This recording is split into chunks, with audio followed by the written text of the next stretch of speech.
Welcome to the 700 Club. 1 year after President Biden took office, his poll numbers continue to plummet.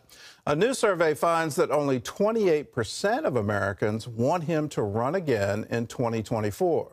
The dismal numbers came in yesterday as the president held his first press conference of the new year.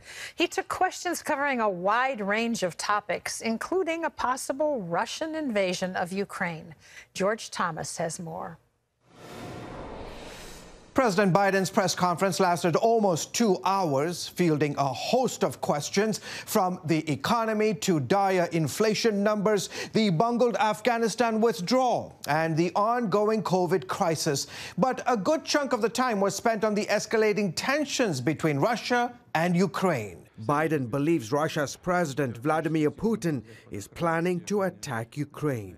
My guess is he will move in. He has to do something. Newly released satellite images show Russia continuing to amass tanks, artillery, and military troops along Ukraine's border. Russia has more than 100,000 troops deployed, and Secretary of State Antony Blinken warned that number could double on relatively short order.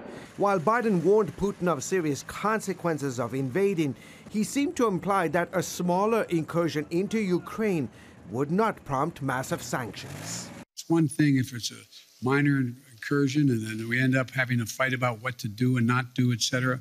But if they actually do what they're capable of doing with the force amassed on the border, it is going to be a disaster for Russia. However, at his news conference, the president also said NATO countries aren't exactly unified on their exact response to Russia. There are differences. There are differences in NATO as to what countries are willing to do depending on what happens. On the eve of the one-year anniversary of his swearing in, the president took a defiant tone on his domestic accomplishments, even though major parts of his agenda have stalled and Americans are increasingly frustrated with his administration.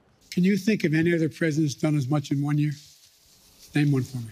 Despite rising inflation and COVID numbers surging, the president was asked if he overpromised to the American people. I didn't overpromise, and what I have probably outperformed what anybody thought would happen. The president repeatedly blamed Republicans for his inability to get anything done, even though his party controls the entire federal government, including Congress. I did not anticipate that there'd be such a stalwart effort to make sure that the most important thing was that President Biden didn't get anything done. Think about this. What are Republicans for? What are they for? Name me one thing they're for. Asked about his approval ratings, which have plummeted over the year, the president said he didn't believe in polls. A new survey out Wednesday shows more Americans disapprove than approve of how Biden is handling his job as president, 56% to 43%. And as of now, just 28% of Americans say they want Biden to run for re-election in 2024, including only 48% of Democrats. George Thomas, CBN News. Well, CBN chief political analyst David Brody joins us now for more on the president's press conference. David, I've got to lead off with many are calling the mistake. He's saying that Putin, Russia, has to do something. Is that, in essence, giving permission to Russia to invade Ukraine? I don't think there's any question about it. And then he goes on to say, well, if it's just an incursion rather than what, a full-scale invasion, hey, a little bit of military activity crossing over into Ukraine's borders, not that big of a deal. What in the world, Gordon? I mean, talk about this equivocating between all sorts of different scenarios. This is unfortunately classic Joe Biden. He's literally negotiating with himself with a camera rolling on live television, and it's causing major headaches at the State Department. And Ukraine is not happy, as you might imagine. And so this whole thing has debacle written all over it, and so there'll be cleanup for a while, for sure. Well, if Russia does invade, you're talking about a massive crisis. There will be a flood of refugees into Europe.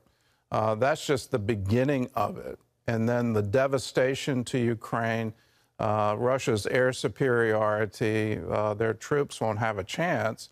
And if NATO is not willing to back up Ukraine or face Russia and say, regardless of Ukrainian integrity, we're not going to let you expand, it just is mind-boggling that he would say he has to do something, that would be a direct quote from the President of the United States. Let's move on to another mistake, and that is, and maybe he doesn't view it as a mistake, but he's calling into question the integrity of the 2022 midterms. And here's the direct quote: "I think it easily could be illegitimate." Why is a sitting president calling elections that haven't even happened easily illegitimate? Gordon, it blew my mind. I felt like I was in an episode of The Twilight Zone from the 50s and 60s. I mean, this is a classic case of projecting, what they call all the time. In other words, Joe Biden and the Democrats have said ad nauseum about Donald Trump and all of his followers, saying, you know, how dare you question the election results? And now he does the same thing, Gordon. And once again, what makes it even worse and even more political is that he's saying that there will be election integrity if he gets his voting rights bill passed. There won't be election integrity if he doesn't. I mean, look, Gordon, that is not how America works. And so talk about overtly political. I mean, I think to a degree Donald Trump believes in all of what he's saying about election integrity. But in this case with Joe Biden, he's saying he believes it only if they can pass the vote, or if they can't pass the voting rights bill. So in a way, it's kind of even a level worse than what Trump is saying, because Biden is saying this all has to do with politics. So our election integrity has to all just do with a voting rights bill. It's insane to me. Right. I can't figure it out. Well, let's talk about another insane. All summer we were hearing about inflation being the result of supply chain interruptions, and it's all going to come back to normal. But then winter came, and the supply chain either wasn't fixed, but definitely our prices kept going up. So now he's saying it's not supply chain, but it's up to the Federal Reserve. Is that just abdication, that he doesn't want to help the economy? Well, it's abdication. It's political gobbledygook. I mean, he specifically used the word recalibration of the Fed. Listen, anybody in Ohio, Kentucky, anywhere in the country that hears recalibration of the Fed, they're going to sleep. They have no idea what that means. Look, and Joe Biden was classic in his line during the press conference when he said, you know, folks, I see those empty grocery shelves out there, but look, 89% of the grocery shelves in America are filled. Really? I mean, that is such a political line. It's tone deaf. It's absolutely tone deaf. I mean, it's like they're not even seeing or ignoring the problem. And then what was interesting, Gordon, he says the only way that you can combat the high prices, and this is what he was literally saying, is that you have to pass his Build Back Better agenda, because his view, now hear me out on this, or hear him out on this, he's saying if you pass the Build Back Better bill, more middle-class families will have more income in their pocket, so therefore, in essence, they can pay for those high prices of inflation because they'll have more money in their pocket. That's a strategy? Look, the whole thing was just, you know, it was, I don't even know what to say. I'm dumbfounded. I'm in the Twilight Zone, Gordon. All right. Well, he's frankly reminding me of Lyndon Johnson, a consummate politician, a Senate negotiator, could get legislation across the finish line, and he would, you know, it was all about the backroom negotiations and the give and take of that. But Lyndon Johnson didn't know how to lead a country, and I'm kind of wondering what is he for? I mean, he was questioning what are the Republicans for, but I've got a question. What are you really standing for? Because you seem to be careening in your first year, and where are we going? The real telling point was saying, I don't believe in polls, which means he's not even paying attention to what the American people are telling him. You know, my number one test of leadership is anyone following, and he doesn't even seem to want to look behind him to see if anybody's following him.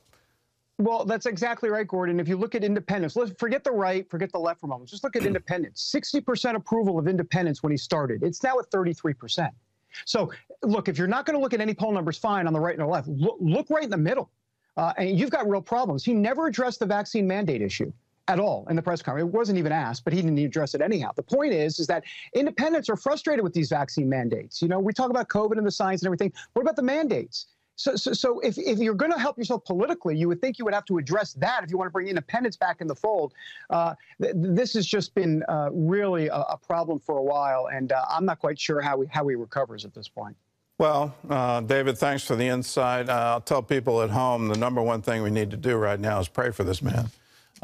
He's the president of the United States. He needs to lead. We're in very difficult times. Russia, if as predicted by our president, invades Ukraine, you're talking monumental crisis. Could China then say we're going to take Taiwan? If Russia can take Ukraine, we're going to take Taiwan. This stuff spreads, and a perception that America's weak, America's divided, a president that doesn't even reach across the aisle to talk to Republican senators about his pending legislation. All of these things, he needs supernatural wisdom right now. Our country needs your prayers. Our president needs your prayers. In other news, just hours after the president's press conference, he suffered another defeat in Congress. John Jessup has more on that from our CBN News Bureau in Washington. John? That's right, Gordon. The Democrats failed to bring their voting reform bill to a vote in the Senate last night.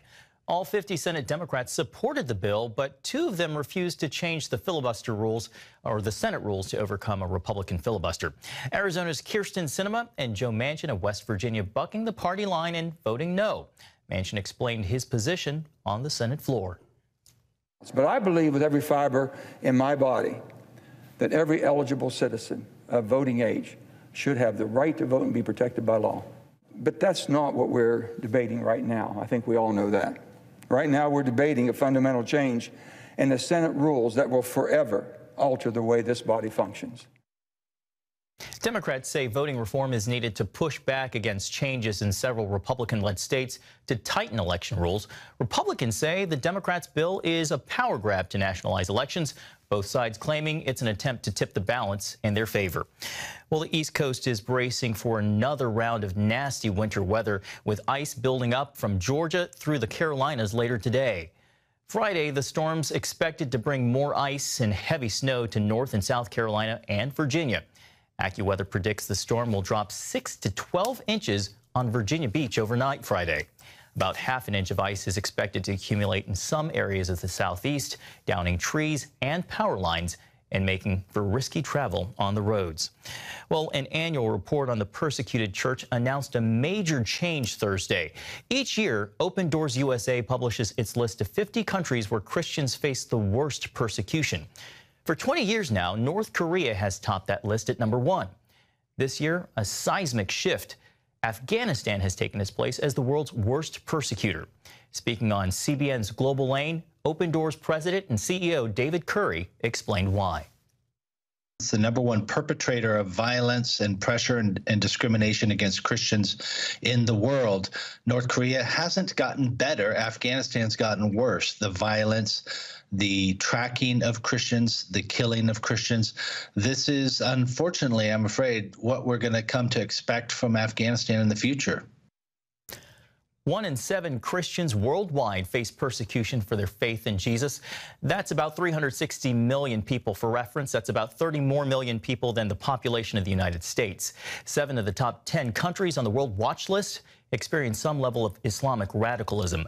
The ministry reports it's especially difficult for Christian women in those nations because they face kidnapping, Gordon, and forced marriage to Muslim men. Well, it's incredible what's happening in Afghanistan, and the Christians are under unbelievable persecution. But look at number 10 on that list. It's India. India is a democracy. They pride themselves in their freedom of press. They pride themselves in their constitution, which guarantees freedom of religion.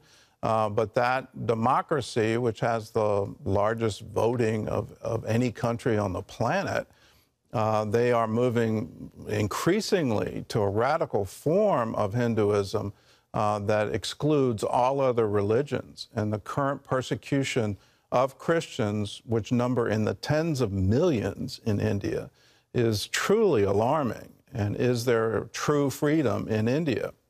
Pray for the persecuted church. Pray for the Christians in Afghanistan, throughout the Middle East, but especially pray for the Christians in China and in India. They are suffering extreme persecution. To find out how to support and pray for the persecuted church, just go to our website, cbnnews.com, and we'll give you the full report.